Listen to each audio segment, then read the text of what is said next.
ગુજરાત ન્યૂઝમાં આપનું સ્વાગત છે। બનાસકાંઠા જિલ્લાના પાલનપુરમાં પોલીસ દ્વારા આદિવાસી વિદ્યાર્થીઓ પર લાઠીચાર્જ કરાયો હોવાની ઘટના સામે આવી છે। પ્રાપ્ત માહિતી અનુસાર બનાસકાંઠાના પાલનપુરમાં આદિવાસી વિદ્યાર્થીઓએ પોતાના હકની માંગણી કરવા માટે એક શાંતિપૂર્ણ પ્રદર્શનનું આયોજન કર્યું હતું, પરંતુ પોલીસ દ્વારા તેમને રોકવામાં આવ્યા અને ત્યારબાદ લાઠીચાર્જ કરવામાં આવ્યો।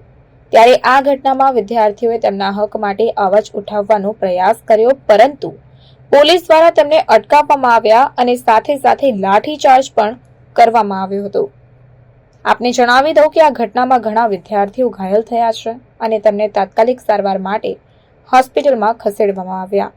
આદિવાસી વિદ્યાર્થીઓએ તેમના હક માટે શાંતિપૂર્ણ પ્રદર્શનનું આયોજન કર્યું, ત્યારે પોલીસે તમામ વિદ્યાર્થીઓને રોક્યા હતા, જેના કારણે ઘણા વિદ્યાર્થીઓ ઘાયલ થયા। આ ઘટનાને સ્થાનિક અને રાજકીય સ્તરે ભારે પ્રતિક્રિયા પેદા કરી છે।